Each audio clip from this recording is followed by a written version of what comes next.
Thanks a lot. Senator, thank you for joining the call today. This morning you introduced an amendment regarding sanctuary cities. Can you tell us a little bit about what your amendment will do, and then we'll open it up for a few questions? Sure. Thanks, Melissa, and thanks to everybody for joining the call. Yes, today I've filed an amendment that's designed to protect our communities from dangerous criminals. The amendment is very similar to a bill that my colleagues and I introduced last year.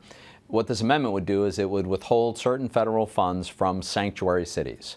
Sanctuary cities are those that forbid the local police from cooperating with federal immigration officials, even when the police would like to cooperate.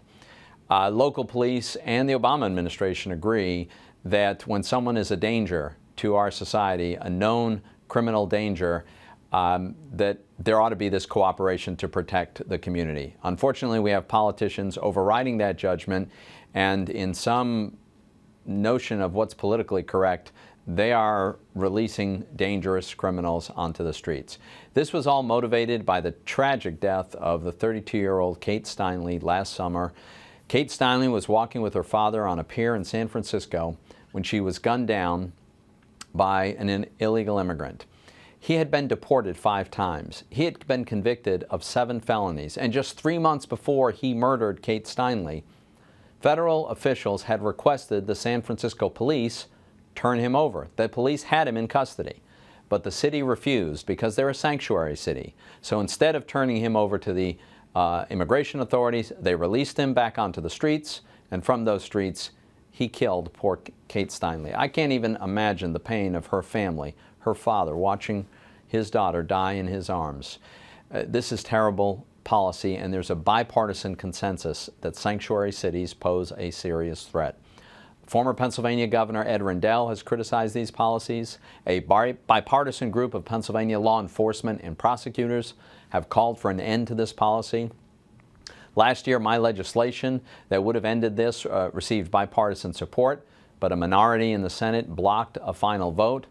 And just 2 weeks ago, President Obama's Secretary of Homeland Security traveled to Philadelphia to ask Mayor Kenney to add a small exception to the extreme sanctuary city policy that Mayor Kenney has imposed on Philadelphia. And that was just to permit the police, the Philadelphia Police Department, to cooperate with Department of Homeland Security officials when and in the case of violent felons and suspected terrorists. And that's all. But even this, Mayor Kenney refused. This is very dangerous policy. This is not about immigration. This is about common sense and public safety. So I have filed this amendment. I intend to seek a vote on this amendment, and I'd be happy to take any questions. Thanks, Senator. Laura, do you want to start us off with a question? Yeah, thank you, Senator. I wanted to ask, you mentioned the incident with Kate Steinle. Have there been incidents in Pennsylvania that you know of to really show what you're describing as a dangerous policy to kind of drive that home in Philadelphia or elsewhere in the state as a result of these policies? The answer is yes. There is a case of a violent criminal who raped a woman in, I believe, Montgomery County.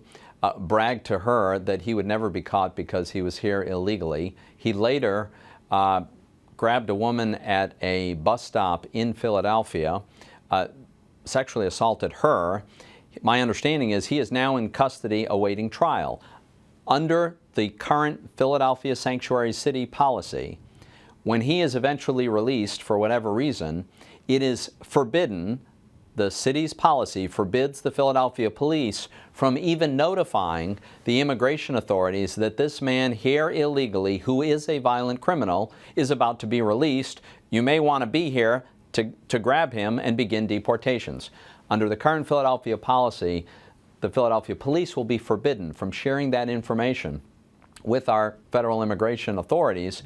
And so, when that day comes, he will inevitably be released right back onto the streets if this policy is not changed. That is, I think, a very clear illustration of the kind of threat it poses to Philadelphia and beyond throughout Pennsylvania. Thanks, Laura. John, do you have a question for the Senator?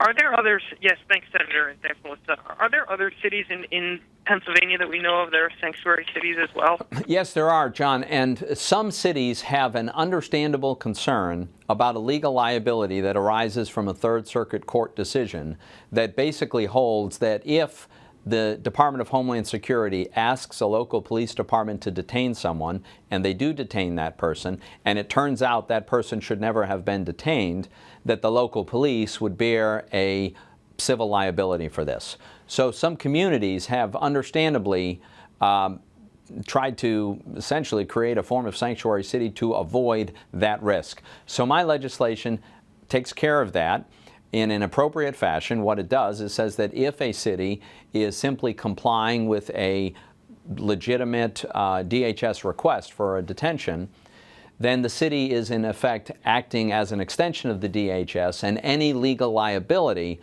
is borne by DHS, so that a municipality would not have that risk. That needs to be corrected.